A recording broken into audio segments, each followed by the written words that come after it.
grease-stained hands, calloused from years of hard work, moving with precision and purpose. The scent of gasoline and steel filled the air, a familiar and comforting aroma that spoke of long hours and dedication. By day, Max Steele Malone was just another mechanic in Metro City, a man who blended into the background of the bustling metropolis. A cog in the urban machine, unnoticed and unremarkable, yet essential to the city's relentless grind. But when the sun dipped below the horizon, Max shed his work shirt and became something else entirely. A warrior, a fighter who embraced the night. His heart thrummed with the rhythm of the city, each beat echoing the pulse of the urban jungle around him. The city's pulse was his own, a symphony of lights and sounds that guided his every move. Every strike of his wrench, every turn of the screw fueled the fire in his soul, a fire that burned with a fierce intensity, a fire that burned brightest in the underground fight clubs, where the stakes were high and the battles were brutal. I wasn't in it for the fame or the glory. Those things never mattered to me. I fought for something more, something primal, something real. I fought for survival. Mine and my sister's, every punch, every kick, every drop of sweat was for her, to keep her safe, to give her a chance at a better life. The fight was my way of protecting her, of ensuring that we both had a future in this unforgiving city. It was a battle against the odds, a struggle to rise above the challenges that life threw our way. And in those moments, in the heat of the fight, I found my purpose, I found my strength, I found myself. His father, a boxer in his prime, had instilled in him the love for the fight, the dance between power and grace, but life had dealt them a cruel hand. His father gone too soon, leaving Max to care for his younger sister, Lily. Lily, his reason for existence. Her laughter was his reward, his safety, his obsession. Max, remember when you used to hold up those boxing gloves for me? They were so big I could barely keep my hands up. The money he earned from the fights paid for her education, her dreams he refused to let die. The phone buzzed in his pocket, interrupting his thoughts. It was Tina, an old friend, her voice a low murmur over the line. Max, there's a fight tonight. High stakes. You interested? Tina ran a tight ship. The fights she organized were legendary in the underground scene. Brutal, unforgiving, but the payout, that could change everything. Who am I up against? Rocco, the Titan Delgado. He's a monster, Max. But the money, it's enough to make you walk away from this life. The pit, aptly named. It was a cavernous space, reeking of sweat, blood and desperation. A sea of faces, a blur of neon lights and cigarette smoke assaulted Max's senses. The air crackled with anticipation. Tonight was different. The energy was raw, electric. The name Delgado whispered through the crowd, a mix of awe and fear. I walked through the throng, my gaze unwavering. I could feel their eyes on me, judging, assessing. I thrived on the pressure, the weight of their expectations. Max thrived on the pressure, the weight of their expectations. The roar of the crowd faded as Max stepped into the ring. It was just him and Delgado now. Two predators circling each other under the harsh glare of the spotlights. You ready for this, Malone? Delgado, a mountain of muscle, lived up to his name. He was a force of nature, all brute strength and aggression. I've been ready my whole life. But Max knew better than to underestimate his opponent. He had trained for this, honed his body and mind into a weapon. He was steel, forged in the fires of 1,000 battles. The bell clanged, unleashing chaos. The air was thick with tension, the kind that makes your heart race and your palms sweat. It was the moment everyone had been waiting for, the clash of titans in a battle that would be remembered for ages. Delgado charged, a human battering ram. His muscles rippled with every step, his eyes locked onto his target with a ferocity that could send shivers down anyone's spine. He was a force of nature, unstoppable and relentless. Max, light on his feet, danced around the larger man's attacks. He moved with the grace of a ballet dancer, each step calculated, each dodge precise. It was as if he could see Delgado's moves before they happened, a master of anticipation. Come on, big guy, you gotta do better than that.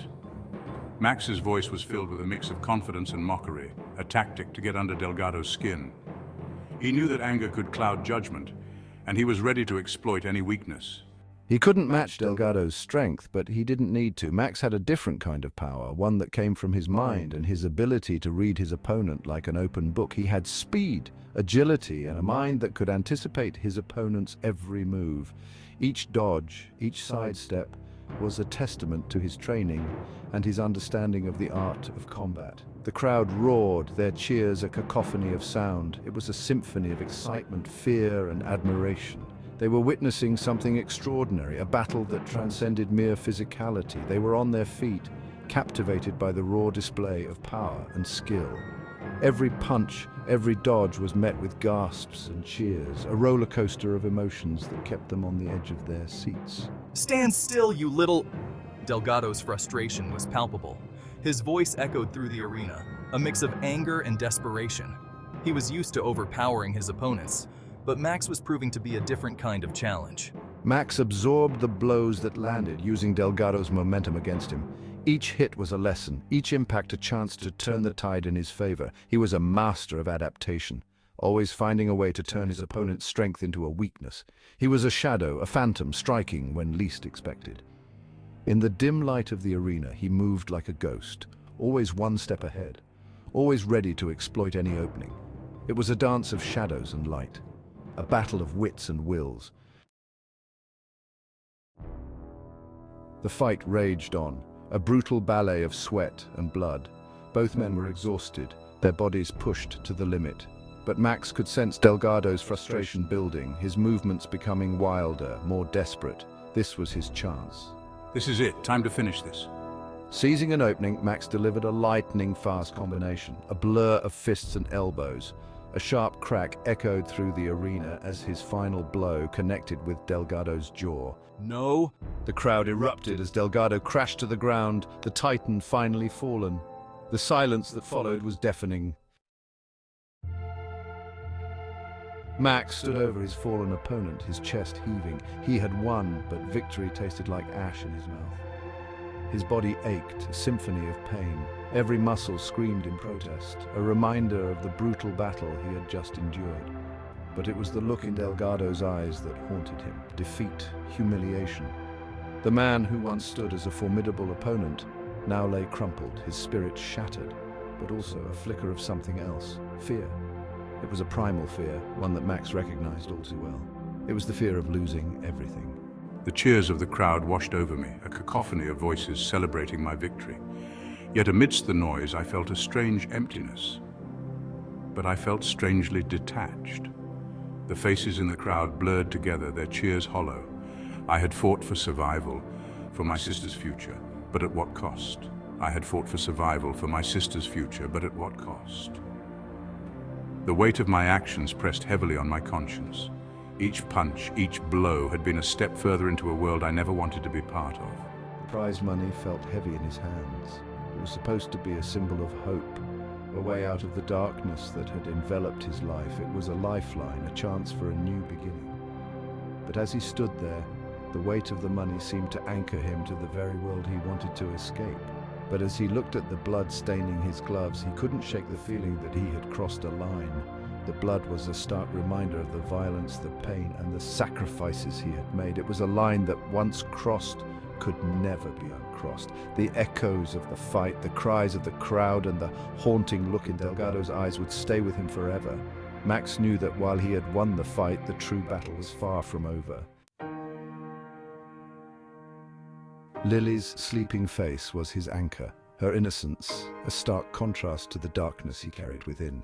He gently brushed a stray strand of hair from her forehead, a silent vow forming on his lips. I will protect you always. The money would ensure her future, but he would be the one to guide her. He would teach her the value of hard work, of perseverance. He would show her that there was beauty in the world, even in the darkest corners. I will be the shield that protects you from the storms of life. The roar of the crowd faded into memory, the sting of his wounds a distant echo. Max Steel Malone had walked away from the ring, but the fight wasn't over. It had just begun. His fight was no longer about survival, but about redemption, about using his strength to build something better, something lasting, his sister's future, his own. I am more than just a fighter. I am a brother, a protector, a survivor. I am Max Steel Malone, and my story is far from over.